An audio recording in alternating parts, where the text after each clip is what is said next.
सोचिए, किसी को कोई स्वास्थ्य समस्या है और डॉक्टर को शरीर के अंदर देखने की जरूरत है, लेकिन बिना किसी चीर-फाड़ के। ये कैसे संभव हो सकता है? आज की हमारी पड़ताल इसी जादुई तकनीक के बारे में है, जो डॉक्टरों को हमारे शरीर के अंदर झांकने की एक तरह की सुपर पावर देती है। और यहीं पर रेडियोलॉजी की भूमिका आती है। ये मेडिकल साइंस की वो शाखा है जो शरीर के अंदर की तस्वीरें लेने के लिए अलग अलग इमेजिंग तकनीकों का इस्तेमाल करती है। अच्छा। इसे आप डॉक्टरों की अंदरूनी आंख की तरह समझ सकते हैं, जो उन्हें वो सब देखने में मदद करती है जो बाहर से दिखाई नहीं देता। आज हम रेडियोलॉजी रिवील्ड नाम की एक गाइड से मिली जानकारी पर विस्तार से चर्चा कर रहे हैं। हमारा मकसद ये समझना है कि ये क्षेत्र क्या है, इसमें कौन से उपकरण इस्तेमाल होते हैं, इसके क्या फायदे हैं और सबसे जरूरी इससे जुड़ी सुरक्षा की बातें क्या हैं। बिल्कुल। तो चलिए इस दिलचस्प विषय को परत दर परत खोलते हैं। हाँ, शुरू करते हैं। तो सबसे पहले इसके औजारों को समझते हैं। हम सब ने कभी न कभी ये नाम तो सुने ही हैं, एक्सरे, सीटी स्कैन, एमआरआई और अल्ट्रासाउंड। सुनने में तो ये सब एक जैसे लगते हैं, पर असल में ये सब बहुत अलग है ना? बिल्कुल अलग। इसे समझने का सबसे अच्छा तरीका है एक मैकेनिक के टूल बॉक्स के बारे में सोचना। अच्छा, कैसे? जैसे एक मैकेनिक के पास स्क्रू कसने के लिए पेचकस होता है, नट बोल्ट के लिए पाना होता है और तार काटने के लिए प्लास। हर काम के लिए एक अलग सही औजार। हाँ, सही बात है। ठीक उसी तरह रेडियोलॉजी में भी होता है। वाह, ये उदाहरण तो सब कुछ साफ कर देता है। इसका मतलब ये हुआ कि सबसे महंगी या नई मशीन हमेशा सबसे अच्छी नहीं होती। नहीं, बिल्कुल नहीं। सही काम के लिए सही औजार चुनना जरूरी है। तो चलिए एक एक करके इन औजारों को देखते हैं। शुरुआत एक्सरे से करते हैं, जो शायद सबसे पुराना और जाना पहचाना है। हाँ, एक्सरे क्लासिक है।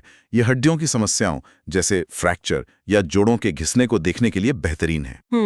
इसे ऐसे समझिए कि एक एक्सरे किसी इमारत की सामने से ली गई एक सपाट तस्वीर जैसा है। अच्छा, एक 2D इमेज। हाँ, आपको एक साफ नजारा मिलता है कि ढांचा कैसा है, लेकिन अंदर की पूरी जानकारी नहीं मिलती। ठीक है, तो ये ढांचे के लिए है।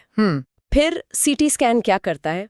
वो अक्सर एक्सरे का अगला कदम माना जाता है। बिल्कुल।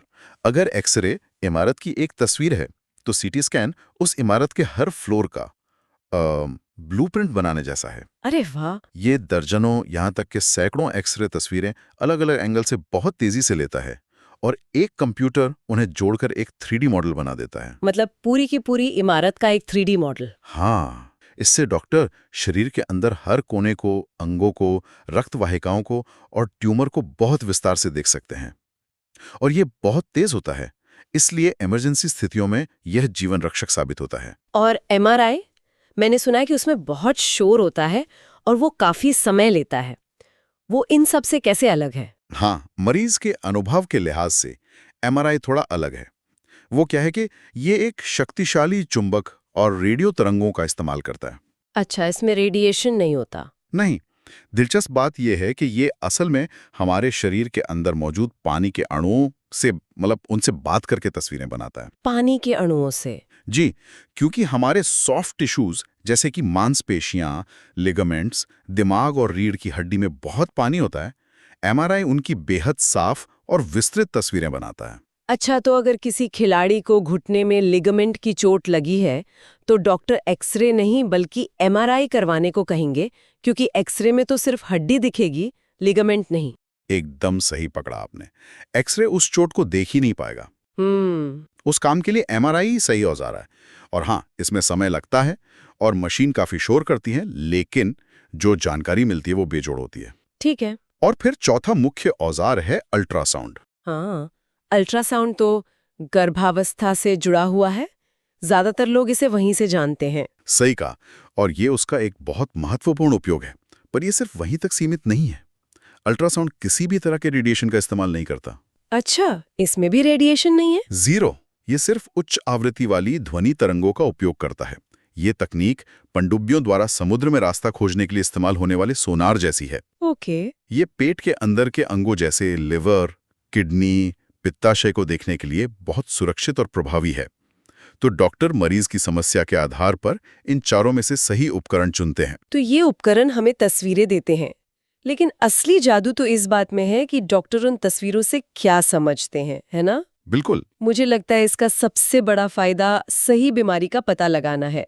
जानकारी के मुताबिक इसकी मदद से मरीजों को गैर जरूरी सर्जरी से भी बचाया जा सकता है।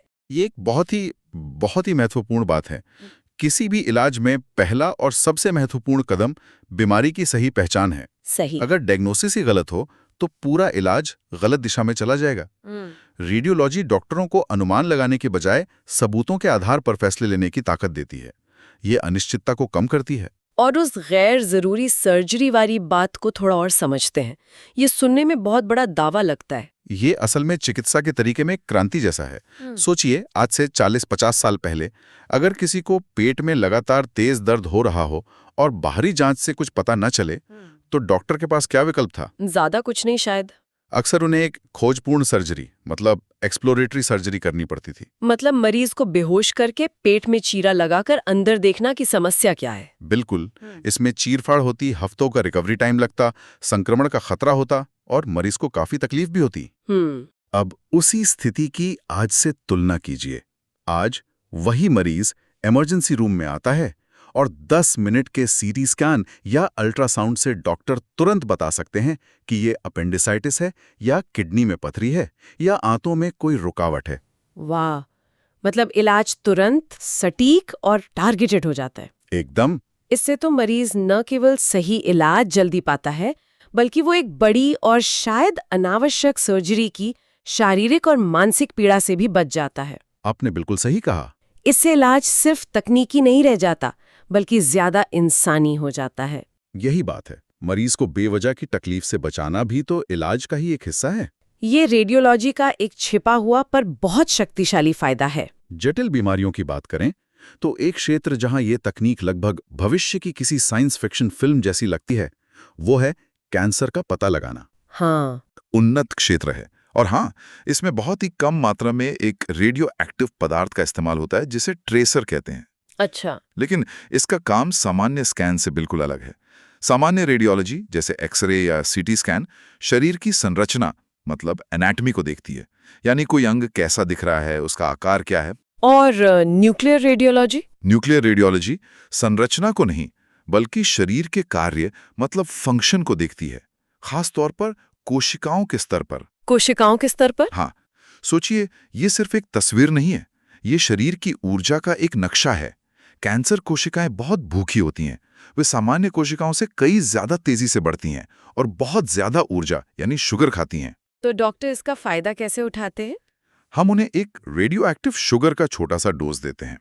ये ट्रेसर शरीर में जाता है और उन जगहों पर जमा हो जाता है जहां कोशिकाएं बहुत ज्यादा सक्रिय हैं, यानी जहां शुगर की खपत सबसे ज्यादा है। अच्छा। फिर एक विशेष कैमरा, जिसे पेट स्कैनर कहते हैं, से हम देखते हैं कि शरीर में कहां-कहां हॉटस्पॉट बन रहे हैं, यानी ये ट्रेसर कहां जमा हुआ है।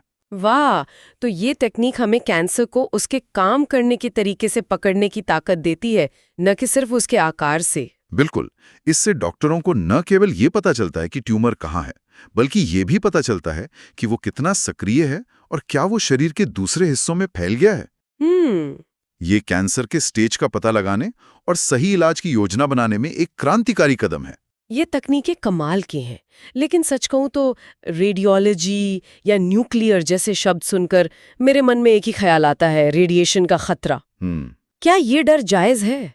लोगों को कितनी चिंता करनी चाहिए? ये शायद सबसे आम और सबसे जरूरी सवाल है, क्योंकि डर और गलत जानकारी अक्सर लोगों को जरूरी मेडिकल जांच करवाने से रोक सकती है। सही बात है।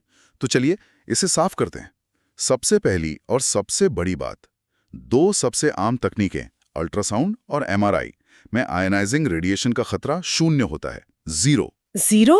ये तो बहुत बड़ी राहत की बात है। जी हाँ, 0। जैसा हमने पहले बात की, अल्ट्रासाउंड सिर्फ ध्वनि तरंगों का उपयोग करता है। इसमें किसी भी तरह का रेडिएशन नहीं है। इसीलिए यह गर्भावस्था के दौरान बच्चे की निगरानी के लिए सबसे सुरक्षित तरीका माना जाता है। और एमआरआई वो शक्तिशाली चुंबक और रेडियो तरंगों का उपयोग करता है, रेडिएशन का नहीं। इसीलिए ये दोनों तकनीकें बच्चों और महिलाओं के लिए पूरी तरह से सुरक्षित मानी जाती हैं। ये जानना कितना सुकून देने वाला है, खास तौर पर गर्भवती महिलाओं के लिए जो बच्चे की हर हलचल को लेकर चिंतित रहती हैं। बिल्कुल। ये जानना कि अल्ट्रासाउंड पूरी तरह सुरक्षित है, एक बहुत बड़ी राहत है। तो इसका मतलब ये है कि चिंता सिर्फ एक्सरे और सीटी स्कैन को लेकर होनी चाहिए। हाँ, उन दोनों में कम मात्रा में रेडिएशन का इस्तेमाल होता है, लेकिन यहाँ पर जोखिम बनाम लाभ मतलब रिस्क वर्सेस बेनिफिट के सिद्धांत को समझना बहुत जरूरी है। अच्छा। डॉक्टर हमेशा ये तौलते हैं कि स्कैन ना करवाने का जोखिम ज्यादा है या करवाने का। इसका क्या मतलब है, थोड़ा और समझाइए। मतलब ये कि अगर एक सीटी स्कैन से किसी के दिमाग में ब्लीडिंग या फेफड़ों में ब्लड क्लॉट या पेट में किसी गंभीर संक्रमण का पता चल सकता है, हाँ, तो वो जानकारी उसकी जान बचा सकती है। सही। उस जीवन रक्षक जानकारी के सामने रेडिएशन का बहुत छोटा नियंत्रित जोखिम कुछ भी नहीं है। और ये भी जानना जरूरी है कि पिछले कुछ दशकों में तकनीक ने इतनी तरक्की कर ली है कि आज की मशीनें कम से कम रेडिएशन का इस्तेमाल करने के लिए डिजाइन की गई हैं। मुख्य बात ये है कि हर रेडियोलॉजी प्रक्रिया में रेडिएशन शामिल नहीं होता, और जहाँ होता भी है वहाँ फायदा जोखिम से कहीं ज्यादा होता है। बिल्कुल। लोगों को सभी तकनीकों को एक ही तराजू में नहीं तोलना चाहिए। एकदम सही।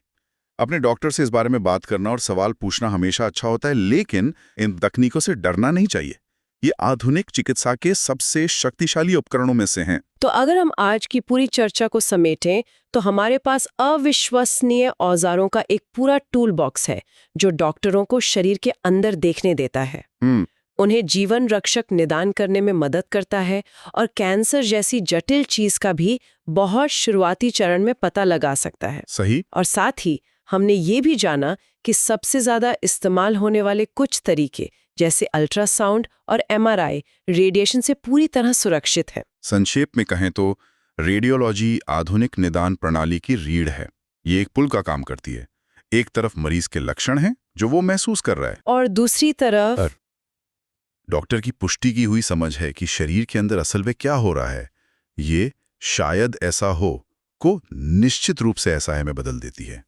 अच्छा। ये हमें ये समझने में मदद करता है कि जब डॉक्टर किसी स्कैन की सलाह देते हैं तो वे अंधेरे में तीर नहीं चला रहे होते, बल्कि वे स्पष्टता और सटीकता की तलाश में होते हैं। यह वास्तव में एक शक्तिशाली विचार है। यह न केवल डॉक्टरों को सशक्त बनाता है बल्कि मरीजों को भी यह भरोसा देता है कि उनका इलाज सबसे अच्छी उपलब्ध जानकारी पर आधारित है। बिल्कुल। यह तारतम्यता और सबूत आधारित दवा की ओर एक बड़ा कदम है। जब मरीज को पता चलता है कि उनके डॉक्टर के पास उनकी स्थिति की एक स्पष्ट तस्वीर है, हाँ। जिससे इलाज की प्रक्रिया में उनका भरोसा और सहयोग दोनों बढ़ता है, और अंततः यही एक सफल चिकित्सा परिणाम की नींव है। हमने आज काफी कुछ कवर किया, रेडियोलॉजी की मूल परिभाषा से लेकर इसके विशेष उपकरणों, इसके जीवन रक्षक लाभों और सुरक्षा से जुड़ी चिंताओं को दूर करने तक। ये वास्तव में किसी के डॉक्टर के पास जाने के अनुभव के बारे में सोचने का नजरिया बदल देता है।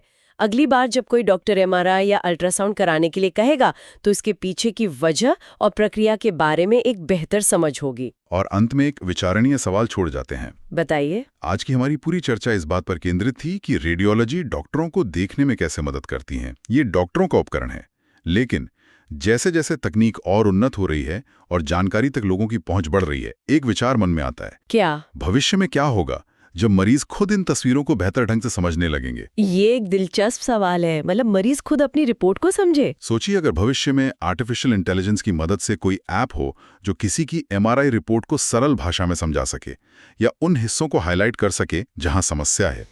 मरीजों द्वारा अपनी मेडिकल इमेजिंग तक सीधी पहुंच और उसे समझने की क्षमता डॉक्टर और मरीज के रिश्ते को भविष्य में कैसे बदल सकती है? क्या इससे मरीज अपने स्वास्थ्य के बारे में ज्यादा सूचित और सशक्त बनेंगे, या इससे भ्रम और चिंता बढ़ेगी? ये सोचने वाली बात है।